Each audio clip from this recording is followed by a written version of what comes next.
Hello and welcome to episode 2 of One Stitch After Another. I'm giddy with excitement. Thank you so much to those people who have watched my first knitting podcast and have left comments. I really appreciate it, and thank you so much to those people who have subscribed. I cannot tell you how excited I am. I'm really giddy. I've actually filmed that video in August and I ummed and ahed about whether to put it up or not. I'm really glad that I did, and I'm really glad that some of you have found value in it.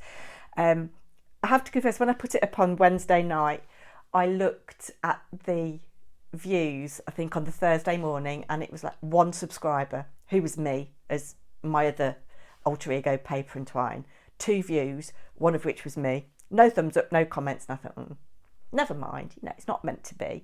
And here I am now, a few days later, and I'm filming this on Sunday, the 1st of October, but you're going to see it on the 5th of October.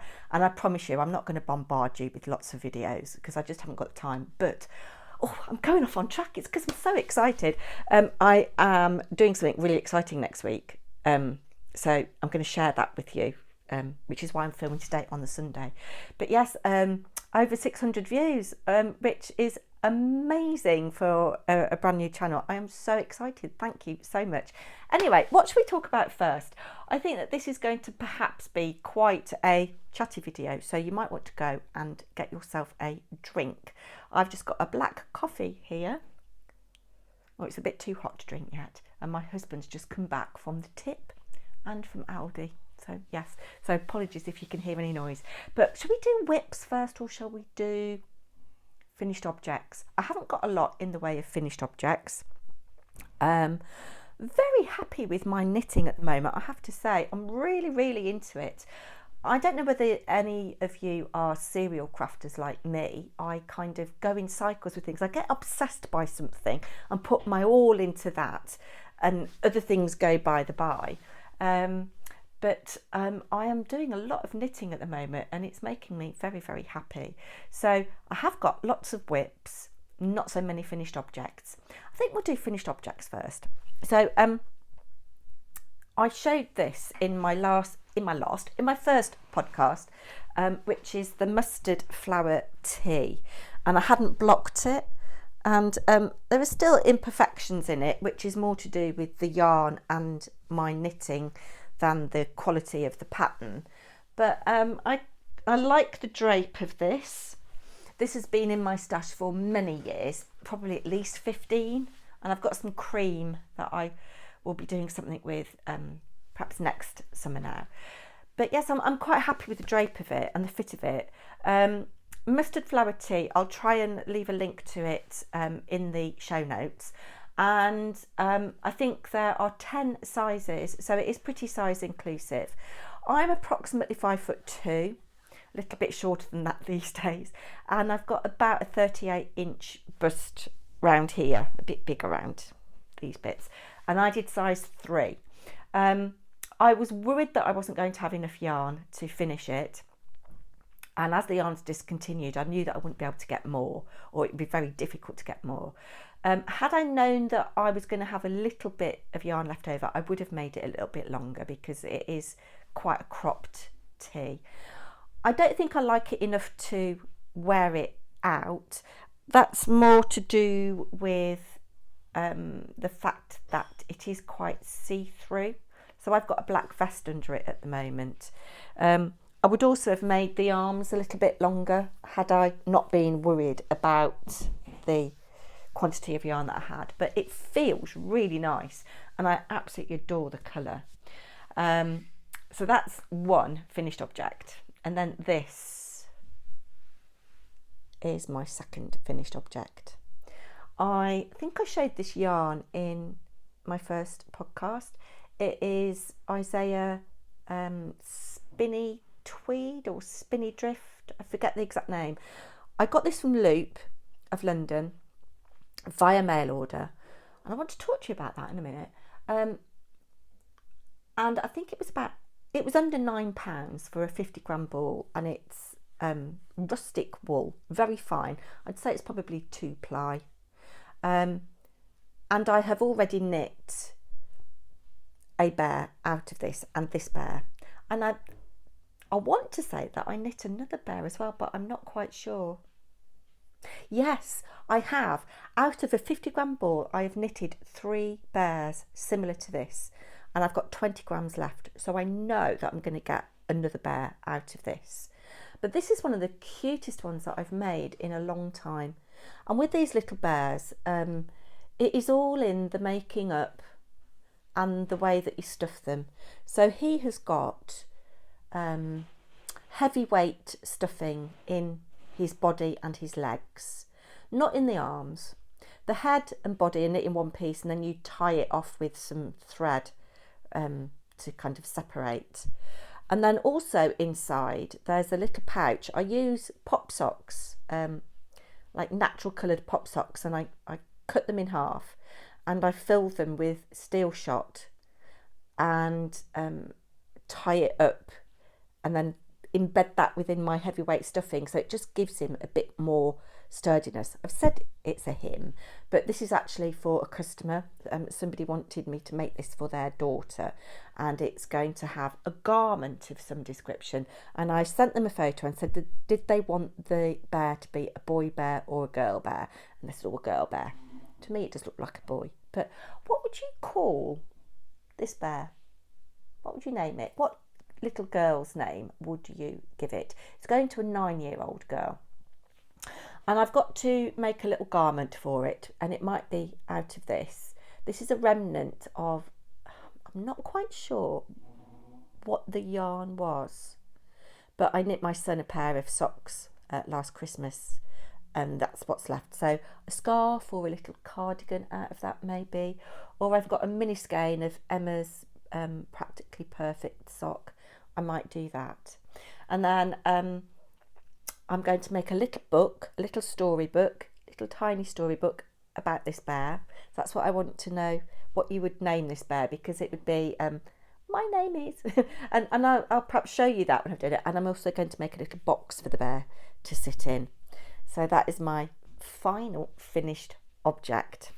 Now let's go on to whips.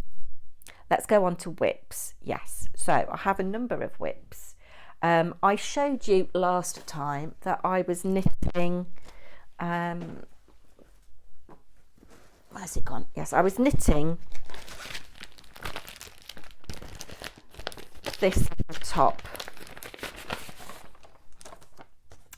Bolan on Ravelry, and I had hoped that I would get it finished before summer was out, but I haven't. And as we approach the colder months here in the UK, I am going to be putting it on the back burner. But I have finished one piece, just checking which is the right side. That is the right side. So it's going to need blocking. So the front and back are the same, and this bit here forms the sleeves. I don't know whether you can see. I do like that colour, and it's got little tiny sequins in it. And I just thought in the summer, with either black linen trousers or white linen trousers or even navy linen trousers, that would be really nice. But I finished that, and I am a fair way on with the other piece, and I'm enjoying it. I am enjoying it, but yeah, there's the other piece. So I'm a fair way on with that. So I'd say I've got that 3/4 knitting, but there's no way with all the knitting commitments that I've got at the moment that I can devote time to that. So that is going to go on the back burner until a time when I can pick it up again and hopefully wear it next summer. That would be really nice. That's that. So that's one whip. Then I showed you that I was going to do the Kareno sweater with the biche et bouche, and I did have a cheeky little cast on. So it's this kind of twisted rib section, which it's top down construction. So this is the back, neck and shoulders. Yeah, so I've got markers for, I'm not quite sure what the markers are for actually, but yeah, knitting 2 strands of that really fine lamb's wool together. It does feel a little bit rustic at the moment, but hopefully it'll soften with washing and wearing. I do believe that it does soften. So let me just show you a picture of that. And again, I'll try and remember to link all of these things in the show notes. Yes, so what I'm working on here at the moment, I don't know whether you can see, is this section right at the top. But I can't wait to get stuck in with that. But again, it's going to have to go on the back burner because I have lots of knitting to do. I haven't got it handy, but I am knitting. I'm going to just put that down there because you don't want to hear the rustling. I am knitting quite a lot of stuff for people. I have another channel which I mentioned in my first podcast. It's called Paper&Twine. So if you are a serial crafter and want a little bit more of a kind of day in the life chatty crafting, that might be a channel that you want to check out. But I hosted a challenge. It seems to be a thing that on paper crafting channels, a lot of people do challenge giveaways. And I did one, and it was called my Glad to Be Alive Challenge 2023. And the reason I'm glad to be alive is that I'm a cancer survivor. I've had cancer twice. I was first diagnosed in 2012, and then I was diagnosed in 2020, just as we went into the first lockdown, which was very interesting. All is good. I've got my last appointment with my oncologist in November, and if all is good, for the type of cancer that I had the second time, they say if it's going to come back, it generally comes back in the first 3 years. So if all is good in November, they're going to discharge me. So I'm currently NED, no evidence of disease, which is fabulous. But to celebrate the fact that I'm glad to be alive, I did a giveaway, and the prizes are bespoke to the winners. And to reflect the fact that I'm a paper crafter and a knitter, the prizes did have some hand knitted items. So the first prize, lots of things, but it includes either the choice of a gnome, a hand knitted gnome, or a detective bear. I name my little bears after detectives. And the person who won first prize chose a detective bear. So I'm 3/4 of the way through that little bear. And then the second prize included a hand knitted hat. And the person that won it is somebody that I'm subscribed to. They said, I don't wear hats. Could I possibly have a pair of socks? So I said yes. So that's something I've got to show you in a minute. So yeah, and then the third prize did include socks. So I've got 2 pairs of socks to knit, a bear to finish.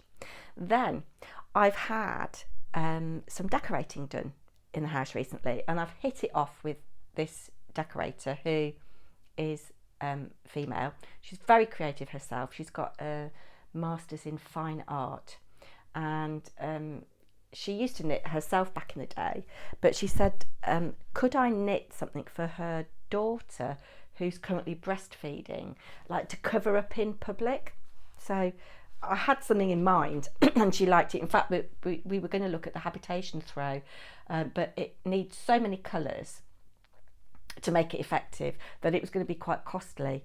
So I was looking on Pinterest and something popped up on Pinterest, and I showed it to her. She said, oh, I like that. So much so that we ordered the yarn there, then and there. And I have started it. So this is Ambershore by Inese Sang, and we've gone for colours very similar to this. The pattern calls for something called cozy posy fingering, which we can't seem to get in the UK. Oh, pop that down there. Anyway, we ordered the yarn straight away. So for that dark blue colour, we've actually gone for this. It's got a little bit of blue in it, but it's predominantly green. This is Life in the Long Grass, and it is a colour called Andisol. Yes, Andisol. And I got it from Loop, and they were really good actually, because there was only one skein of this left, which is why we bought it then and there. And one of the other contrast colours, there was only one skein left. And she said, get it in the basket, get it in the basket. And they contacted me. So this was a Saturday evening we ordered this. And they contacted me on the Monday and said, the photo on the website of the Andisol is actually really different in colour to the one ball that we've got left. What do you want to do? And they sent a photo of this. So, you know, it's a little bit of back and forth, toing and froing, but I said, yeah, essentially it'd be fine. I said, do you think, I told them that what I was going to be knitting. So do you think it will work? And they said, yes. And that's the second colourway, which is Gorse. And then this is the third colourway, which is called Soft Day, I think. It's really lovely. And I have cast on Wednesday at my local knitting group, and I'm really liking it so far. So I'm very pleased at the moment. I can sit and watch telly with this on my lap, and I'm just doing all the increasing. So I think I've got to get to 198 stitches. So I've got make one left and make one right, like there is on the Northeasterly Blanket. I just put that little progress keeper in there. So that was like an evening's knitting that I did from where that is to where I am now. So it's not bad going. Let's get it the right way up. Yeah, so it's make one left and make one right, like there is on the Northeasterly Blanket. And I've got a way to go until I get to 198 stitches. And then I've got different colour work sections to do. I'm not very good at colour work. I'm a beginner with stranded colour work. Better at intarsia, but yeah, so I'm really excited about that. But there is an incentive to get this finished because my decorator is going to be paying me to knit this, and it is ostensibly for her daughter, as I said, but she said I might have it myself and get you to knit something else for my daughter. So I'll keep you posted on that. I'm getting in a right mess here. If you could see the mess on the floor behind me. So that is another whip. Then my final whip that I'll show you is, I'm not going to show this every podcast to do because it will get a bit boring, but this is my Northeasterly Blanket, and it is 90 inches long and it is going to be 90 inches wide. And I've decided, after I've started various columns, that I am actually going to knit an entire column before moving on to the next. So I've nearly at the end of my fourth column and I need 30. So I reckon if I was knitting this every day, it's going to take me 2 years, another 2 years to finish this with my rate of knitting. But this is what was in the thumbnail of my first podcast, and somebody asked a question. Was it Rachel? Rachel, if you're watching, I hope you saw my answer. Yes, it's the Northeasterly Blanket, and I've used it as the banner on my about page as well. It's not perfect, but it is really good fun to knit. It is incredibly heavy already, and I'm using Elderflower Stitches yarn. A lot of it was from a yarn advent. There's some other yarns in there as well, but that is predominantly that. So we will pop that over there. It is a yarn mountain behind me. It's a good job my cat's not in the room because she'd be having great fun messing around with all that yarn. Just excuse me a minute. I am back. So it is now that time where I'm going to show you some yarn acquisitions. And I did say that I was mindful of the fact that, you know, we're in a cost of living crisis, not just in the UK, but globally. Lots of people are struggling, aren't they, with the rising cost of living. And I said that I wasn't going to bang on about yarn. And someone said, oh, go on, bang, you know, please please bang on about your acquisitions. And I haven't had many acquisitions, but they've been a bit pricey. Yes, actually some haven't. So let's start with the expensive. So this is why I am filming, because I need to get this wound up. I am going to take part in Stephen West's Mystery Knit Along, the Geogradient shawl. And I ordered this from his website in Amsterdam, and I am so happy with my choices. When I say I am, there's one colour I'm a bit iffy about, but yes, sorry about the rustling.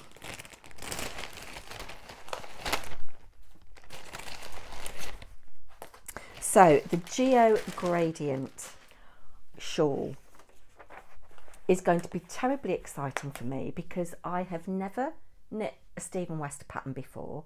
I am expecting brioche, I'm expecting colour work, geometric. I think there's going to be lots of bright patterns, gradient. It is going to be a fade, and I'll link his video where he's launching this Mystery Knit Along and some of the kits. And actually he did do a follow-up video saying, you know, please don't feel you have to buy a kit, go stash diving. You know, you don't need to buy a kit from me. Anyway, I was umming and ahhing. I didn't know what colours to go for, and I've gone for this colourway because I thought it would be quite nice perhaps with my Kareno sweater with the pale pink. I don't know, I should have done a little colour match, shouldn't I? And 1 of 3 out of 4 of the skeins of this I absolutely love. One I am a little bit iffy about, but we'll have to see what it knits up like. I'm hoping I'm not keeping you too long. So my lightest colour that I've got, I don't know how you pronounce it. I would say Qing. I've heard people say King. There isn't a U, so it probably wouldn't be Qing, but it is a Q. And actually, oh my God, this is so soft. This is one of the softest yarns I have ever felt. This is their dashing sassy base, and this colourway is called Pearl. Look at all the lovely little colours in that, and it is so stinking soft. I'm just trying to see what it is. 100% superwash ultra fine merino, South African merino, but it is spun in London and dyed in London. That is really, really soft. One of the softest yarns I've ever felt, and I love the little pops of colour in that. You've almost got a little luminous green there. It's looking kind of lemony on the camera, but it is luminous green, fluorescent green. So that's my first colourway, Pearl. The second one is Peachy. So you can see we've got that. So lightest, next shade down. Then this one reminds me a little bit of my Bien Aimee, the Floro Light or whatever it was. This is called, I think it says Shrimp, handwritten labels on vellum. That's nice. I like that. I really like that. So that's my third colour. And then this one I'm not entirely sure about, and I haven't got anything. I've had a quick look. I haven't got anything that blends with these in my stash, but this colour is called Miracle Berry. On its own, I like it, but I don't know whether I like it with these. But I am going to knit it up, and we will see what is what. Just going to pop you over there, and I've got on my to-do list today that I'm going to wind one of those skeins up, because I need to get cracking. On the 5th of October is cast on day, so I went with the kit thing from Stephen West, and I've got the West Knits Mystery Knit Along 2023 project bag, because you always need a project bag, don't you? And there are some little goodies in here. So I've got a needle gauge, and it's got the West Knits logo on it there. And then there are some labels that you can put in your project, and a couple of stickers. Oh, Mystery Knit Along 2023. So I think I need to find a little notebook, and I can put the stickers perhaps on the notebook. I don't know. But my aim, because I've got to crack on with that Ambershore shawl. That is a given. I've got to crack on with my socks. Socks I can take to work and do in my lunch break and before I start work. So that's not a problem, and they'll fly quite quickly. And the bear is nearly done. But the big thing is doing that Ambershore shawl and keeping up with this Mystery Knit Along. That is going to be a challenge for me, because I've only ever done 2 Mystery Knit Alongs before. I didn't even know they were a thing, because I don't go on Ravelry that often. When I'm looking for a pattern I do, but I don't engage in the forums. Maybe I should, I don't know. If you want to find me on Ravelry, I'm Fudgeface1, so I'll leave that in the show notes as well. Friend me and I'll friend you back. Anyway, this was the very first Mystery Knit Along I did, and it was the Hopeful Cowl, and I can't even remember what yarn this is. I got yarn from my stash. I was very good. I didn't use anything else, but I was way behind. I didn't keep up. And then the second Mystery Knit Along that I did was one of these gnomes, the Norwen gnome from Imagined Landscapes, and I didn't keep up with that, and really I should have done, because it's quite small. But at the time I thought, oh, I won't just do one gnome, I'll do 2. And would you believe they're the same pattern, and one's much bigger than the other? It's all in the stuffing, isn't it? Yeah. So I've got 2 gnomes, and I signed up for the Imagined Landscapes Mystery Gnome Knit Along this summer, and I've got my 3 yarns all wound up. They were little mini skeins of Emma's perfectly practical sock. And have I started it? No, I haven't even printed off the clues. So it doesn't bode well, does it, for keeping up with the Stephen West one. But I am really going to try. And it's going to be a joy to knit with that yarn. So, other acquisitions.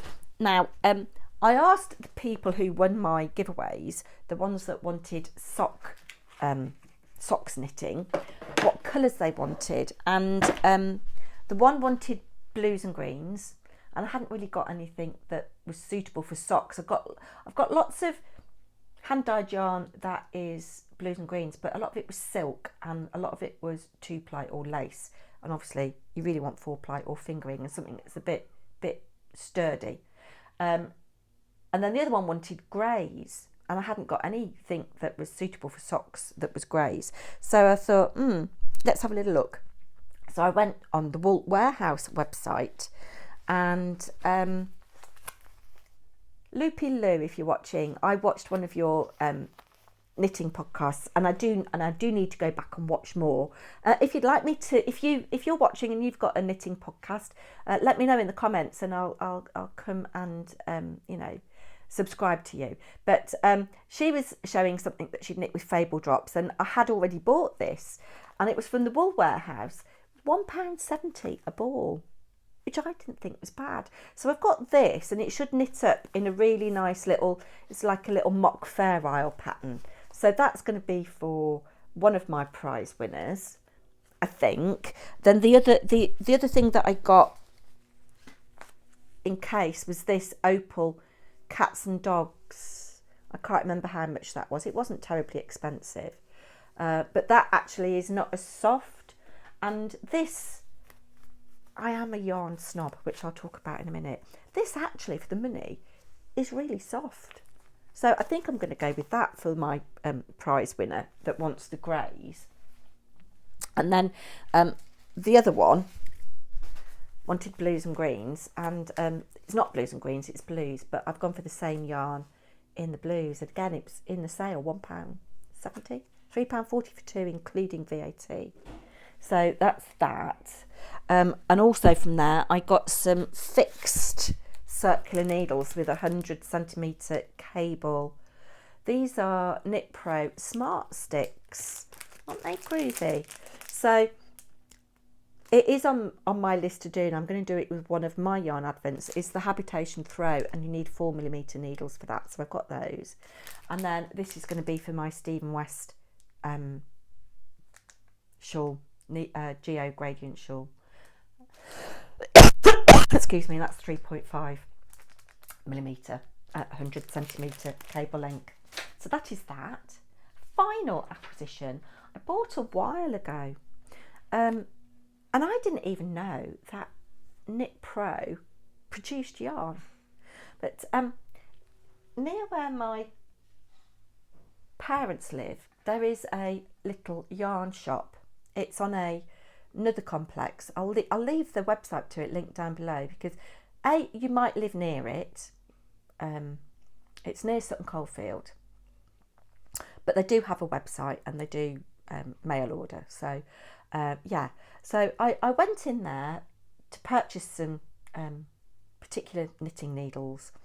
I dashed in really quickly, and this caught my eye, and I picked it up and I said, I don't need it. And they're really friendly in there. It's only a little shop, but they're really friendly. They go, no, you don't need it, but if it's calling to you. And I said, it needs to come home with me. This was £15, which I think is incredibly good value. And just trying to see what the fibre is. I can't see what it is. It's actually made in India. Oh, it's superwash merino. 75% superwash merino, 25% nylon. Oh, actually, it's not very good yardage. 380 metres to 100 grams. So you'd get a pair of socks out of it, but not a long pair of socks. But it had to come home with me, and it is so soft. I can't stop touching it. And I've just looked on the website to see the price. As I say, it's £15, which I think is good for hand-dyed sock yarn. And it's just soft. So yes, it's found its way home to me, and it's just going to sit there and I'm going to feel it for a bit. Yeah. One more thing I need your help with. Did I ask you about naming this bear? I think I did. Put your comments down below. Little girl bear. I want a name for it. The other thing I want help with, I was influenced by Danish Musings. She has the most beautiful channel. She doesn't just do knitting podcasts, although I think that's where she's putting a lot of her energy now. She's a beautiful woman inside and out, very articulate, very intelligent. She lives in Denmark, hence the name, and her filming aesthetic is just beautiful. I've still got a lot to learn. Yeah, but she showed this on one of her podcasts in the early summer, and I thought, I've got to get it. And it was not cheap. And I got this from Loop of London. I've got 4 skeins. Do I do a whole garment with it, or do I use one as a pop of colour and use the 3 for something else with another contrasting colour? Could you please leave me some suggestions in the description box? No, not in the description box, Ashley. In the comments, could you leave me some suggestions of what you would knit with this? This is Cashmerino. It is so beautiful. It is so beautiful. Yes. And on that note, I am going to love you and leave you, and stay tuned, or tune in every couple of days. I'm going to try and do a short little update of where I'm at with my Stephen West Mystery Knit Along shawl, which I'm terribly excited about. If you enjoyed this, please do consider subscribing, and please check out my other channel and consider subscribing there if you like it. And don't forget to comment. I will engage with your comment. I will definitely leave a thumbs up and a heart to show that I've read it if I don't leave you a comment, but I aim to leave you a comment. So thanks so much, and I will be back soon. Take care, everybody. Bye now. Happy knitting.